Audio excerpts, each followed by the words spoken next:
What's up guys, my name is Ace, and today, or yesterday, I'm not too sure when I'm going to be able to get this video up, we got a small update in Modern Warfare 3, including a little bit of weapon balancing. So today, we're going to be covering all of the important details as they pertain to multiplayer specifically. And diving right in, we do have a list of UI bug fixes. None of these are really going to impact the gameplay at all though, so let's move on to the game modes, and the Infected game mode finally got some improvements.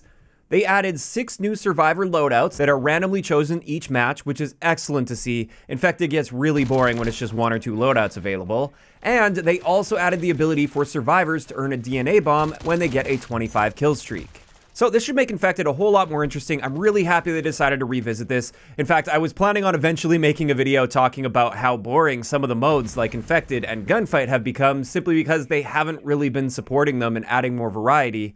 And on that note, I hope Gunfight is the next game mode where we get to see some more variety in there as well. In either case, that's it for game modes. Now let's move on to the weapon balancing that took place. And the first main thing that was adjusted here is with the JAK Thunder LMG kit on the SIdewinder battle rifle. They fixed this because you guys may have seen my video I made a little while back mentioning that they got rid of the ramping fire rate on the JAK Thunder kit, and it ended up just having a flat rate of fire at 600 rounds per minute, which gave us a much more consistent time to kill potential. Well, it turns out that was actually an unintended change. So what they did in this update is they effectively reverted that change, but then they also buffed it a little bit from where it used to be before they made that unintended flat fire rate change.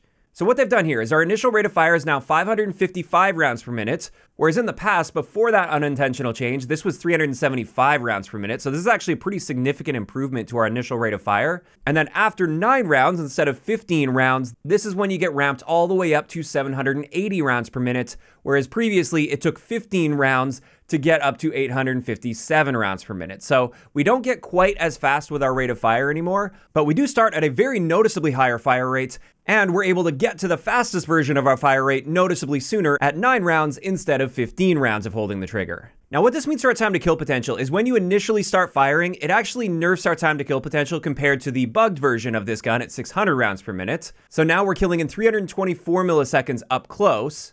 However, if you're already holding down the trigger and firing, and you've already fired 9 rounds, now we're capable of killing in 231 milliseconds. So this can be great for like double or triple kills, for instance, but in a straight up 1v1 gunfight, the time to kill isn't great with this. Now, at least 324 milliseconds is far better than it used to be before the bug came up, and it is a usable time to kill potential. It's not completely terrible, it's just not very good.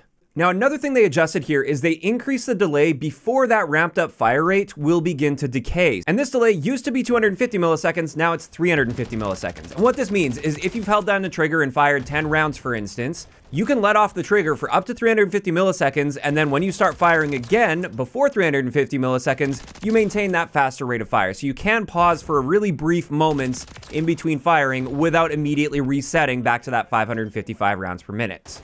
So that is another minor buff here as well. And then finally, I just wanted to take a look at our recoil pre-patch versus post-patch. And as we can see, we definitely have worse recoil now compared to the bugged version of the JAK Thunder kit at that flat 600 rounds per minute. But again, we still have that same behavior where it's only really the first 10 rounds or so that have a fair amount of recoil. And after that, it's actually quite a tight recoil pattern. So there we go. That wraps it up for the fixes and buffs that came to the JAK Thunder kit. Overall, while this makes it far better than it used to be before it got bugged out, it's technically a little bit worse than it has been for the past couple weeks when it was bugged at that flat fire rate.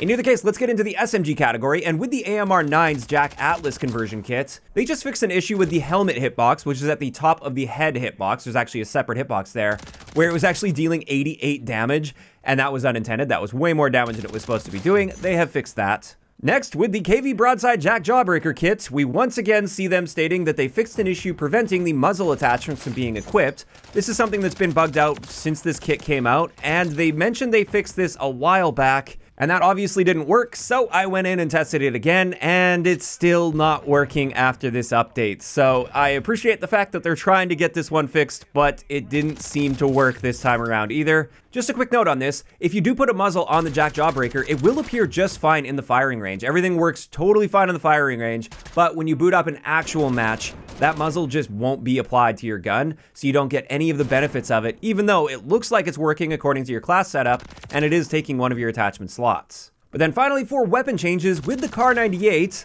unfortunately, there were no real balancing updates with the Kar98, just a couple bug fixes. The first thing is the CS15 Scarlet Box Laser attachment has been removed on the Kar98. Apparently, it was meant to be incompatible. This is the one that allows you to get a literal 0 hipfire spread if you're standing still. Now, that only works if you're standing still, and the moment you move, then you don't get that 0 spread. But in either case, they have removed your ability to use that on the Kar98k. And then another thing is there was a bug with the no stock attachment, causing some optics to be obstructed, and they've apparently worked that out as well. And that wraps it up for all of the changes to the weapons with this small update.